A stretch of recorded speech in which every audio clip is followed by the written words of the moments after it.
Hey, this is Dustin Maher at the Transformation Center. I've got Scott Robinson, who is a massage therapist that specializes in kind of working with athletes and really seeing kind of where their issues are with neuromuscular, muscular alignment, those sorts of things, and kind of doing manual therapy to make it better or to prevent. That would be ideal. So he's going to be showing us some stuff today with knee pain. So I know probably all of us at some point in our lives have had knee pain. It's one of the biggest things I have clients coming in with, and so it's a huge subject, which I'm sure we could spend hours talking about, but you've got a few different things that we can do at home, just simple things to maybe help remedy some of the knee pain. Right. Yeah, and so when people talk about knee pain, there's a bunch of sort of variants to it, but what we'll talk about today specifically is when you get pain right behind the kneecap or actually right below the kneecap. Okay. Cool baby fact, babies don't have kneecaps. They actually, you need to move the leg and have that stress on that tendon for the bone to actually start getting deposited. And you've got babies poke around on their knees, they don't have kneecaps yet. I had no idea. Yeah. Very cool. So anyway, usually when we have knee pain like this, we're doing some sort of shear stress on the knee. What that means is the knee is bending, but it's also sliding forward at the same time, stressing out that tendon or potentially rubbing the kneecap on the structures behind it. Usually that'll look something like this, where you kind of do a lunge, but you kind of come forward out of your toes. Yeah, we want to try to avoid that. So we're going to do a couple of things. First is a real basic calf stretch. So we're going to use something like a half dome foam roller here. We could use like a rolled up towel, yoga mat, something like that. You're just going to put your foot on the foam roller. Find where your hips and knee are kind of stacked, and then inch that back foot forward. So I'm going to pause for a second. So I actually want you to move your back foot back and push your hips back a little bit. Because the way to cheat this is to thrust the pelvis forward, but that takes the load actually off the calf. Right, you found it right away. Feel it. There you go. And so the way you progress the stretch is by moving your back foot forward without letting your pelvis go.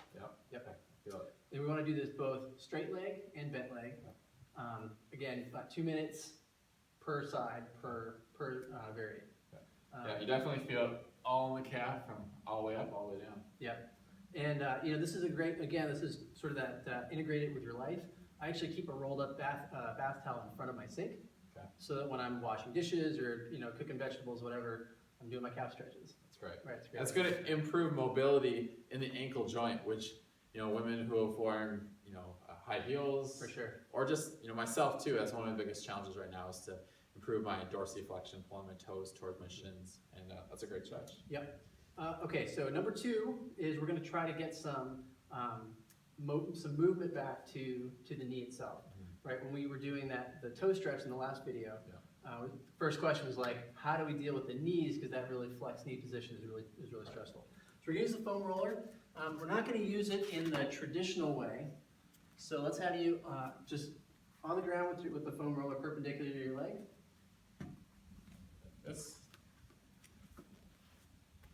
So we're going to do it. We're just going to actually do it lying down. So we're gonna do it I have not practiced this. Yeah, it's okay. So this is all new for me. Performance theater. So we're rolling. Yep. So we're sort of going to roll. So you're going to go perpendicular like this, and then pull the knee back. Yes. So we're going to do some pin and stretch. Try to drag any restrictions in the tissue past that point of restriction, and then do about 5 passes. Move to the next section, and do it again. You want to go. I'll let him continue that because I know I've done this one before, and it's one of the most painful ones, but it's really good. It is really good, and again with this notion of intensity, if it's more than about a 6 or 7 out of 10, you can make it easier by putting a sweatshirt on top of it, switching to something softer. You can get a softer foam roller. I use Analgene for a lot of stuff. That's a little more exciting than most people are willing to use. Or just take a little bit of weight off that side too. Right, or find a way to bolster yourself with your arms or whatever to take the weight up. Yeah, that's a great one I've been using recently, and it's definitely improving. So in particular, not just from the knee all the way up to the hip, but also we want to cover the whole top of the knee. This little, you kind of feel it, this pouch right above the kneecap. Right, that space. You want to explore that whole space with that pin and stretch idea. And if you get really exciting in there, you can go for a tennis ball or a lacrosse ball in that space. And again, just kind of pumping the knee all around to create space. So how would that look like? I can try this one. Sure. So you're laying down still on it? Yep. So you're putting it right. You don't want to put it on the kneecap Not on the itself. kneecap, above the kneecap. Yep. And then just do Yep. And slower is easier faster is more intense. Okay. So super exciting. That's another way you can reduce the intensity. Especially pay attention to the outside part of that, because that tends to be the most dense. So you kind of just area. rotate your body a little bit? for Yeah, that? yep, Okay. exactly. Ooh, that hurts. Oh, man. Cool. Yeah, so just angling it at different areas. We'll Right. kind of get the inner and the outer sides. Exactly. Kind of right here as well. Absolutely. Yeah, I Yep. find this to be a tender area for me. It tends, yep, absolutely. Okay, cool. And so for that one, a couple minutes of that one too, or is one- Yeah, again, just kind of like, in this particular case, you can probably stop when it stops, when it feels like it stops working. Okay, Right. so it's kind of broken up, or is it the adhesions that are going away, or what's Well, actually happening? Good question.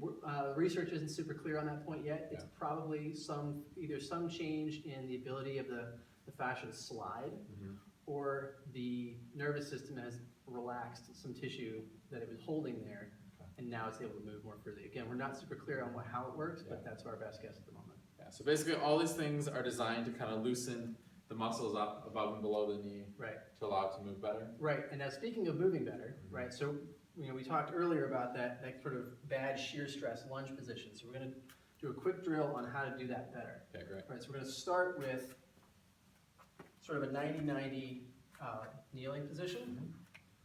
And then from here, you're gonna keep your knee right above your ankle, not over your toes, right above the ankle. And your torso nice and tall, and just stand up.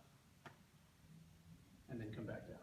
And again, right, that knee has to stay in place, can't slide back, can slide backwards, it can't slide forward at all. Okay.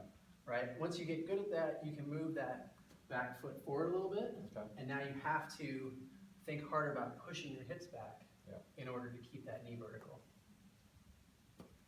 Gotcha. Yeah. And if that bothers the back knee, you could put like a towel or something, or a pillow. Absolutely, and if it's too difficult, even from that initial 90-90 position, you can put a pillow, some books or something under the back knee so that it reduces the range of motion.